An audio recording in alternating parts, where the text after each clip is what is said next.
welcome to this episode of Hank's Corner. I'm Hank Jr., part of Hank Jr. Productions, where I'm documenting life's moments through photography, videography, and now podcasting. And tonight on Hank's Corner, I have Stephanie Nash. Stephanie, how are you doing tonight? Pretty good. How are you? Oh, I'm doing well. And tell me, I always ask right off the bat, where are you calling in from? Nashville, Tennessee. Okay. And Tennessee is kind of your home base, correct now? Yeah, I mean, the last 8 years, yes. Okay. And so in Nashville now, are you doing anything as far as, writing some new stuff or playing any gigs right now? Or what's going on in Nashville tonight? Yeah, so honestly, I've kind of pulled back from the Nashville scene as much as I have enjoyed kind of chasing the career here. I've found a little bit more of a chance in Texas country and promoting myself down in that state. And just with the new single coming out and, the strategies I'm kind of taking to hopefully, advocate through agriculture and everything that I'm doing with my music. So we're taking a little bit of time off from Nashville and going to Texas for a while, but still excited for what it's going to bring me. Okay. And that new single is going to be Raised On, correct? Yes. And we'll talk a little bit about that in a second. But so you're actually going to be going down to Texas and doing some stuff down there? Yeah, so Raised On promotion starts next week. We're going to go to radio and then definitely going to get on the road and go to those radio stations, share my story, probably book a couple shows and just stay down there and network with some Texas music stars and also just again with the radio stations. Okay. And I am originally from Texas, born and raised. That's my home state. So what parts of Texas are you going to be touring around? Well, I always like to go to Lubbock because, long story short, we actually almost moved there. We'll get to that a little bit later, but I always love, the stockyards. They're a classic in San Antonio just because, whoo, do I miss some good Mexican food. And every time I go down there, coming from California to Tennessee is a big change. And so I love all of Texas. I just love, the environment, the people, and it's just a great atmosphere. Yeah, and us Texans are very proudful. So that's what we are too about everything. And we'll say everything is so much better in Texas. But you did mention the Mexican food, and I'm now in Florida, and I definitely miss the Tex-Mex that's over there. But I know that you have some roots in California as well. What do you like better? The California Mexican style or the Mexican style? I mean, I can't get away from California Mexican just because I love the spiciness and just the way I grew up. Mrs. Max used to throw these big parties and she'd have like, I don't even know how many pounds of rice. And I would just be over there eating it as a little girl. And, they were my family growing up. And I'm so proud to be a part of their heritage and, just what they stood for and like all the cooking. And it was just so much fun in California. And I'm just glad to be a part of it. That's awesome. And now also, talking about Texas and you're going to be touring around that scene. Tell me, how has it been for you kind of, maneuvering around the Texas music? Because Texas country music is a little bit different than the traditional or Nashville country music. So how has it been for you? Is that your normal style? So do you just fit right in, or did you have to make any adjustments? No, I mean, my writing style is really more country based as Nashville kind of maneuvers over to the pop country and what's popular with the next generation.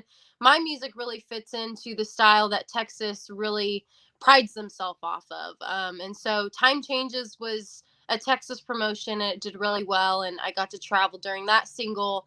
And I think Raised On will do even better. Okay, definitely looking forward to that. And tell us a little bit about Raised On. What's the backstory behind that and who wrote it and all that good stuff? Yeah, so Raised On's really close to my heart because not only is it about my life, but so many others out there that are in agriculture just like me. And actually, the song is dedicated to women in agriculture. So for the past 6 months, I have been traveling or I have been hiring videographers to get content for the music video Women in Agriculture across the United States. So As of now, I have 9 states represented in the music video. I'm really proud of what it's going to become, and I hope it accomplishes something and about like where our food comes from and the women that grow it. And pretty much, if you want to be in agriculture, you just go for it if you're passionate about growing food or raising animals or growing crops. And so I hope it just really connects with that younger generation and people around the world about where our food comes from. Definitely. And you can find, Raised On at least on YouTube the song, correct? And you guys, like you said, you're working on that video. So we're definitely looking forward to that. But let's go ahead and play Raised On here on Hank's Corner.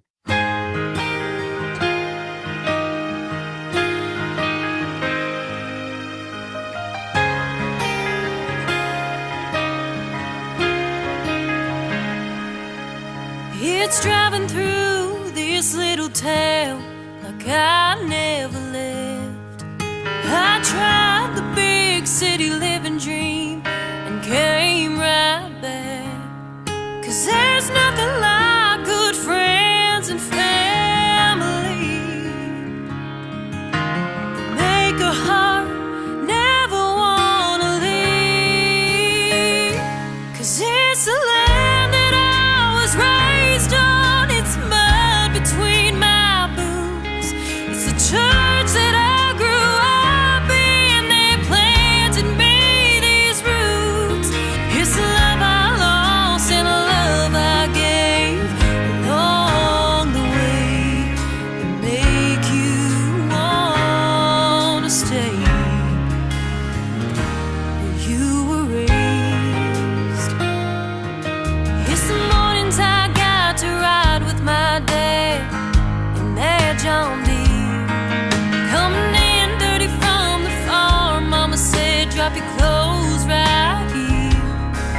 My grandpa weighing trucks for harvest, making memories. It was the countryside that made me see. 'Cause it's the land that I was raised on. It's the mud between my boots. It's the church that I grew up in that planted me these roots. It's the love I lost and the love I gave along the way that make you wanna stay where you were raised.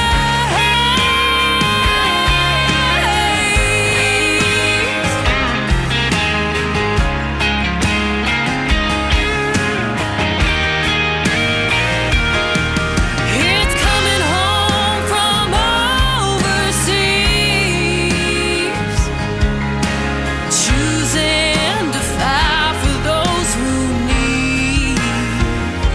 It's the land that I was raised on. It's the church that I grew up in that planted me these roots. It's the love I lost and the love I gave along the way that make you wanna stay. They're gonna make you wanna stay where you were raised.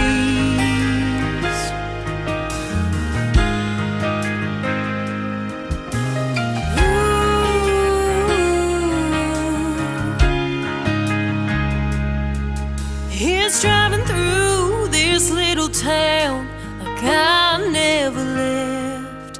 I tried the big city living dream and came right back.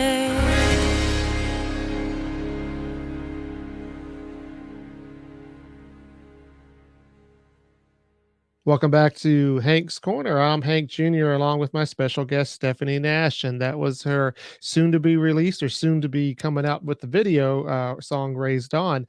So you talk about the agriculture, you talk about farming because that's what you do, right? That is your life outside of music. Yeah, I mean, that's my career, that's my life, that's my family's business, and that's all I've ever known. Okay, and tell everybody what type of farm do you guys run? Yeah, so we have a dairy farm. We originally came from California. We talked about that for a little bit. When regulations and kind of water availability got hard, we decided to move to Tennessee. And so we've been in Tennessee for about 8 years now. My job is calf and heifer management. So I oversee about 1,100 animals at one time. And I also help with the cows on the farm and different activities during harvest season. But the main thing is the calf program, and I have an amazing team. It's all women. Okay. um, that just kind of fell in my lap, right? So Margarita and Perla are amazing women. They take care of the calves, and we're a team, and we raise our heifers like we want to, and really proud of that. And then 2 years ago, well, coming up on 2 years, we opened a family creamery. So my brother makes all the ice cream, and then last December we just opened the cheese barn. So now we make homemade cheese. Okay, and the next time I'm up in that area, I gotta stop and get me one of each of those. But you kind of went through pretty quickly. Originally in California and now in Tennessee. But there's a real big story behind that because it was not an easy move from California to Tennessee. Would you mind sharing a little bit about that backstory? Because I know that is kind of the basis of your song "Time Changes." Yeah, so back in 2008, 2009, agriculture kind of shift. Consumers were a little bit more demanding. Regulations were hitting harder on small family farmers and ranchers. And so my dad saw that shift in California. And so he started looking around. I mentioned Texas earlier. And honestly, I thought that's where we were going to move. I went to school out there for 2 weeks. I was younger at the time. And then they hit a big drought. And because California was already in a drought, we thought that was probably not the best decision for a dairy farm. So we kept moving on, and it took us about, I would say, about 6 years before he made the decision on Tennessee.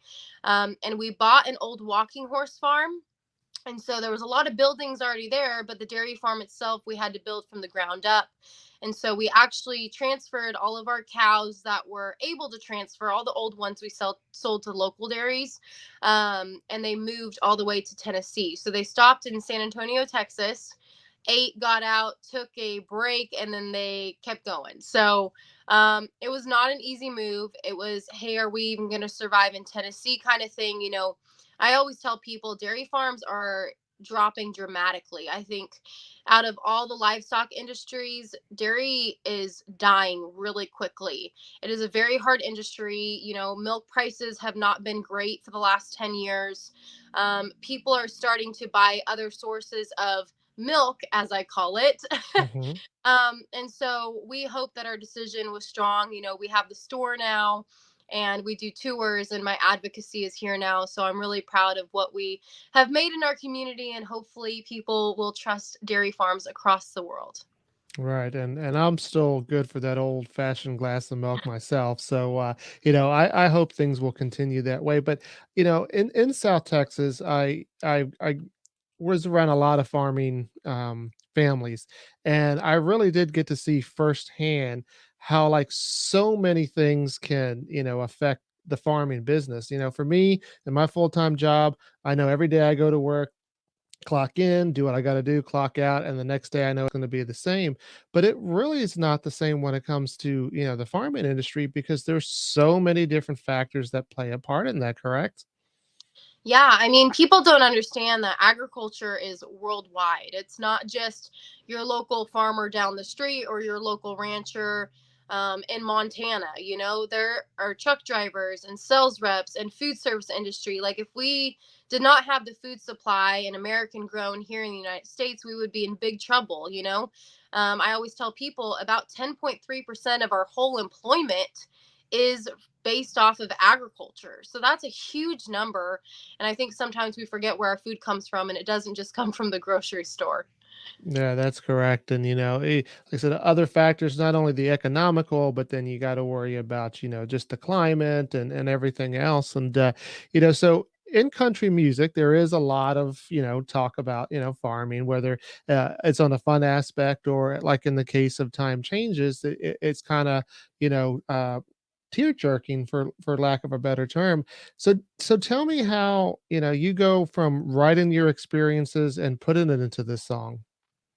Well, time changes really came to me after I read an article about farmers not being paid by California for that bullet train.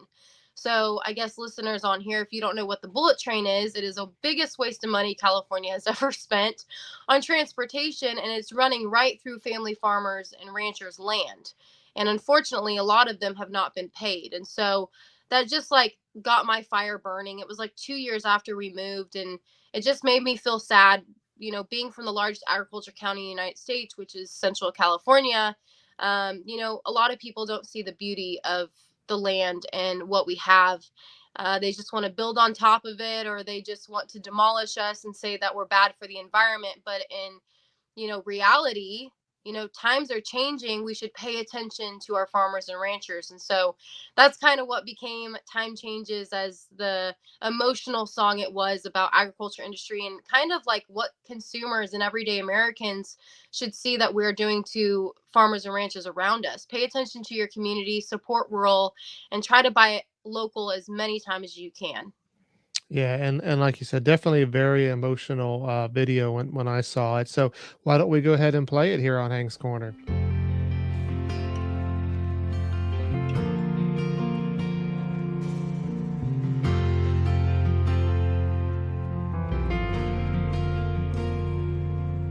That old dirt road I used to drive on, well, that ain't there no more. And that red barn that my grandpa built up, it burned down to the floor. And that land that my daddy used to own, well, that was sold. And no, it ain't fair. The time changes, that simple way of life is come and gone, but I'm still holding on to the faith, to the truth that's kept me strong. What I believe, what I see, what's been shattered and renewed through all my years. I won't fear time changing.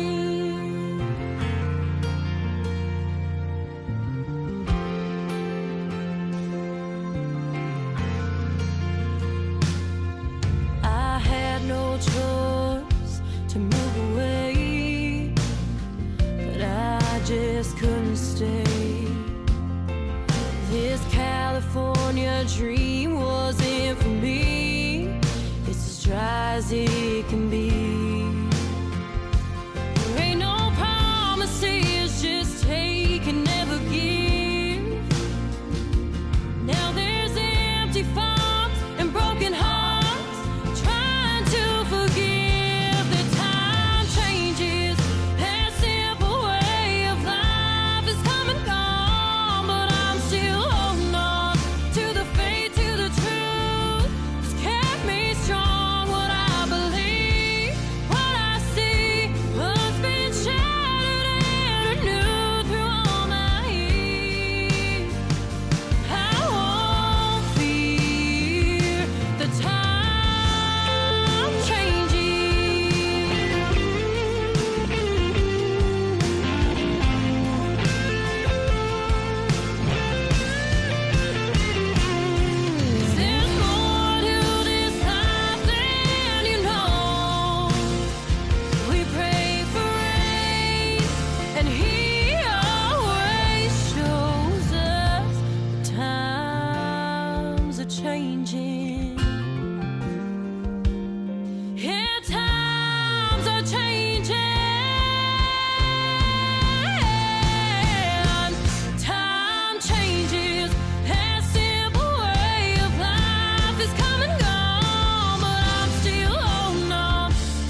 And that was Time Changes by Stephanie Nash here on Hank's Corner. I'm Hank Jr. And so, like I said, there is a lot of stuff that goes on, and people don't realize that. And one of the things that I learned, watching some of the farmers that were in the South Texas area, is that they're very smart, and I'm sure that that's the case within your family, because you got to know a lot of different things. I mean, you got to know economics, you got to know politics, you got to know the weather cycle, and so many things that I probably don't even know. But it's something people don't realize, and if I'm not mistaken, I thought I saw you out there on Fox News the other day, so tell us a little bit about that and how that was. Yeah, so long story short, I decided to get on TikTok one day and talk about regulations, talk about the funding and the pricing and the labeling and how our system is so broken. And it just blew up, and people wanted to listen. They wanted the truth behind what is happening to family farmers and ranchers across our country.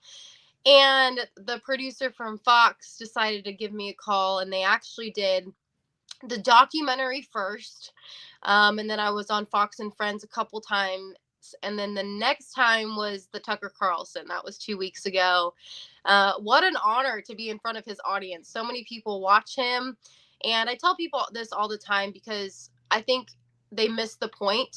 It doesn't matter what platform I'm on. If it's bigger than TikTok and my own YouTube channel, and people are willing to listen and be like, heck yeah, she is saying the truth behind what is happening to our agriculture industry, I'm going to take every chance and every phone call that I get, because farming is not talked about enough on national news, and I think it should be. I think we should be talking about food security, our future, American grown. And there's a lot of fake numbers out there about us, and so Mhm. it just fires me up a little bit. You probably heard me a couple times, but I really get passionate because I don't want to lose what we have. I'm being a fourth generation. I want my kids to have this. I want them to have this kind of life. And no, it's not easy. It's a lot of hard work. It's a lot of sacrifice. There's a lot of weekends that I don't get to go to the lake because it's harvest season. There's a lot of weekends that I can't go out to dinner because a calf is sick and I need to give her an IV. Like, it is dedication, and a lot of people would not give up their weekends for the livestock and the land like we do as farmers and ranchers, and I just want people to know that. And that's awesome. I love that passion. And, like you said, I can appreciate you wanting to go on all kinds of platforms. It doesn't matter, but it is something special to be there on prime time, Fox News channel. And one of the things I do is I put out and I ask people, hey, if you got any questions that want me to ask the artist, send them to me. And Brian Judy did say that he wanted me to ask you, what's harder or more nerve-wracking and stressful, being up on stage, being there on Fox News, or being a farmer? Out of all three, which one is the most stressful? Oh gosh, that's a hard question, Brian. um Honestly, emotionally, farming is the hardest. When it comes to like exciting, I guess nervousness is singing. I mean, it comes natural most of the time, but sometimes it's a little difficult. But hands down, the most nervous I've ever been was when I was getting ready to go on Tucker Carlson. I mean, I was up all night just making sure I knew everything. And like, I'm pretty educated. My dad has been on boards after board, and I really pay attention to all the bills and regulations. But you're still representing farmers and ranchers across the world. So being on national news, you don't want to get that wrong. So I Yeah, would well, say you pretty nerve wracking. well, you did a great job doing that. But like I said, the passion kind of shows through on your music side as well. And tell us a little bit how, you even got into music. When did it start? Who were some of your influences, that sort of thing? Yeah, so I grew up leading worship in church and singing. And honestly, when I was in high school, the choir teacher never gave me a chance. Like, for some reason, I was his worst enemy. I was also a huge athlete. So I was a year round swimmer, and I took that pretty seriously up until I left for college. Then I dropped, sports for agriculture. I just knew that's where my journey was going to lead me next. And so when I got out of college, um, when I was in college, a lot of people would be like, you need to sing this song, because they knew I could sing. And then when we moved to Tennessee, I met a connection, and he kind of got me writing again, and I wanted to go back. And so it's been like a pull for me because I love singing, I do, but it's really expensive. Number one, I am a dairy farmer. Number two, and so you have to kind of like give and take. When it's harvest season, there's no way I can come perform downtown, and I think that's a weakness that some people might see in me. But man, when I sing and when I write music and when I'm just there, people see my passion, and it's different than people, taking a song from another songwriter that doesn't live it. Like I live it every day. I understand it. I'm true to agriculture. I mean, just like George Strait, Cody Johnson, Reba, they all grew up in agriculture. They know what it's like. And I really pay attention and respect them for, writing songs that they actually lived. I think that's missing in country music nowadays.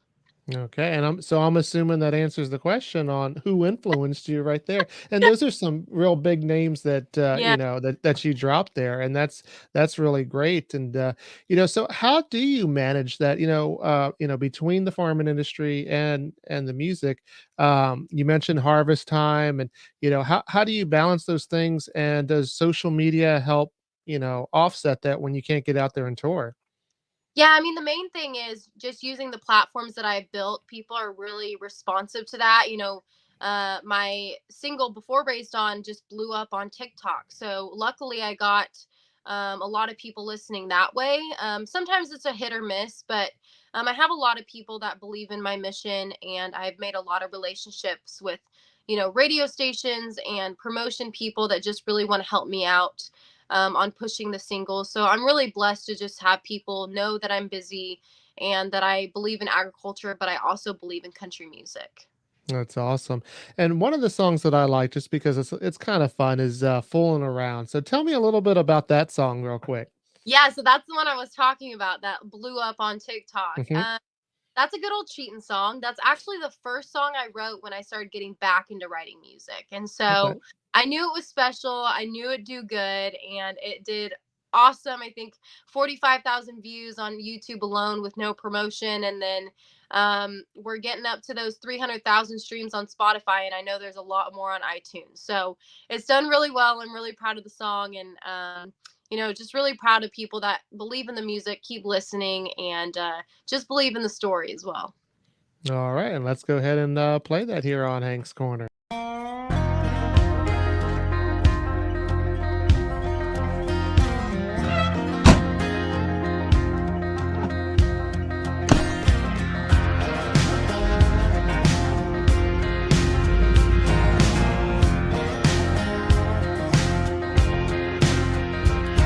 You've done me wrong for the very last time. Three strikes you're out, and I was never full of doubt.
And that was "Foolin' Around" by Stephanie Nash here on Hank's Corner. I'm Hank Jr. And so that was one of the successful songs that you talked about on social media. But I also know that you did one that was a cover, "My Heart Will Go On." That also did pretty well as well. Did you do that song because you're a fan of the song, you're a fan of the movie, or both? So I had people telling me like, "Your voice is so good in that song, you should just cover it." And so they bugged me enough to where I covered it. And so Okay. you can't not love the movie. You can't not love the story. Like, it's a classic song. It's very difficult to sing. Uh, Probably one of the best vocalists in the world. And so it was just an honor to be able to sing it, and people actually fell in love with it. Okay. And as far as covers go, is there anything that you think that you would just love to cover in the future? Ooh, I don't. I mean, I would love to tackle some of Cody's stuff, Cody Johnson, just because, man, he like relates with me so much, and his advocacy to be a country boy and, just come from those roots. I love Rodeo. I think it is one of the best written songs out there. And I just think it's so honest. Like, I love those big songs that people sometimes miss. I think the actual words, they think it's popular and it's fun to like, dance to and stuff, but it just tells a story. So maybe I'll cover some of his stuff in the future. Okay, maybe we'll see that. And so you kind of already alluded to what's going to be happening in the near future for Stephanie Nash Music, and you're going to be going out there in Texas and doing a little bit of tour. You got, working on the video. But is there anything else that you can kind of give us maybe a sneak peek or some maybe goals that you have for the remainder of the year? Because we still got quite a bit to go for the remainder of 2022. Yeah, well, the biggest thing is the music video. If you're listening, you are not going to want to miss this music video. I have worked really hard on just getting the content, making it a huge premiere. Not only do I have interviews of some of these young women in agriculture, but I have content galore, just to use in marketing and really, just put agriculture out there on the map for people to see us across the world. And so that will be coming hopefully right after Easter. We're still working on a date, but it's coming soon. Okay. And when that does come out, please let me know because I do want to make sure that I promote it here on Hank's Corner and Hank Jr. Productions. But Stephanie, like I said earlier, it's an honor to have you here on my show. I really appreciate you coming in and kind of informing, my audience about some of these issues that are going on and, to maybe think a little bit different, about the stuff. It's great music that you put out, but you're also standing for a platform and we love that. So, anytime you want to be a guest here on Hank's Corner, by all means, we'll love to have you. Yeah, thanks for having me.